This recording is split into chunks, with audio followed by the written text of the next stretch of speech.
ఒక మనిషికి ఇంత అధికారం ఇవ్వండి. ఈ రోజు 15 సంవత్సరాలుగా బిజినెస్ చేస్తున్నాను. డే 1 నుంచి వికాస్ మాగురుజీని ఒకసారి నా మెంటర్, నా కోచ్, నా గురువు అని అనుకున్న తర్వాత ఎట్లా మాట్లాడకుండా పోతాం.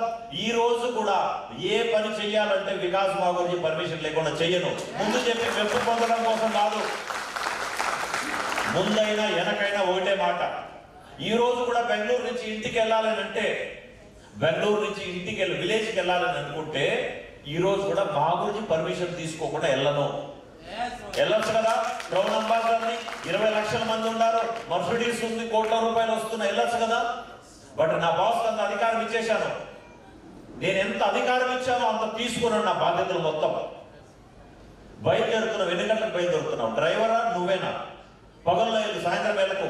ఇంటికి వెళ్ళగానే కాల్ చేయి, మమ్మీ ఎలాగుంది, హెల్తీగా ఉందా లేదా, పిల్లలు ఏ స్కూల్లో చదువుతున్నారు. ఇది బాధ్యతలు తీసుకుంటాడు గురువు అనే వ్యక్తి. ఈ బిజినెస్ సాధ్యమవుతాడు.